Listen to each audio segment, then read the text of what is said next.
नमस्कार। आज हम लोग जानेंगे बीएसएनएल बर्बाद कैसे हुआ, इसके कारण कौन है, बीएसएनएल बर्बाद होने के कारण क्या है और इसके पीछे कौन है।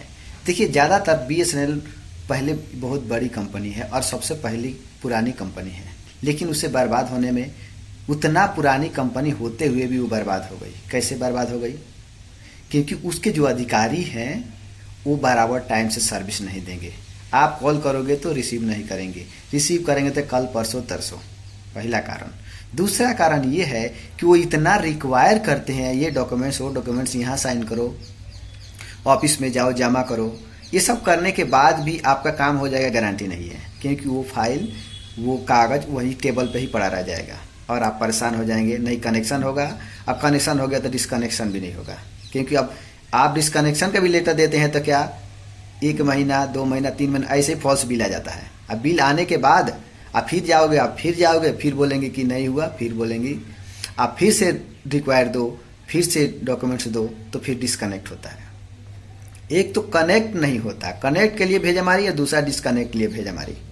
उसके बाद वो लोग ईमानदारी से काम नहीं करता, क्योंकि सरकारी है ना, सरकारी आदमी वो आराम से काम करेंगे। कागज लाए, हाँ ठीक है दो, जैसे कि एकदम राम राज है, करेंगे तो भी ठीक है, नहीं करेंगे तो भी ठीक है। लेकिन ये नहीं समझते उनसे उसी का रोजी रोटी से उनका पेट परिवार बच्चा पलता है, लेकिन वो लोग लापरवाही करते हैं। लापरवाही करने का नतीजा ये हुआ कि बीएसएनएल आज डूब गया और उनके अधिकारी भी आज कितने के कितने बाहर हो गए, कितने रोड पे आ गए। अगर इन्होंने पहले सोचा होता जी हाँ हम लापरवाही करते हैं तो कंपनी डूब जाएगी, तो फिर क्या होगा हमारे परिवार का, तो आज ये दिन नहीं देखना पड़ता।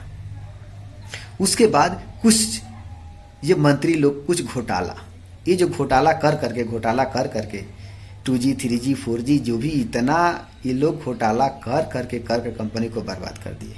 क्यों? इनका क्या जाता है घोटाला करने में? क्या जाता है? ये तो पैसा गवर्नमेंट कंपनी है ना, ये तो आम आदमी का पैसा लगाना इसमें। इनको तो सिर्फ घोटाला करना है, घोटाला से मतलब है, अपने पॉकेट से मतलब है।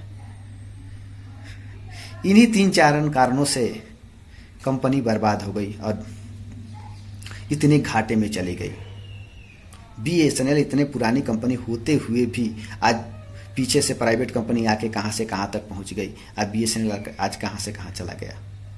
अभी वक्त मिला है, टाटा का साथ है, अगर ये कंपनी संभल सकती है तो संभल जाएगी, वरना अब जो जाएगी तो फिर कभी नहीं निकलेगी।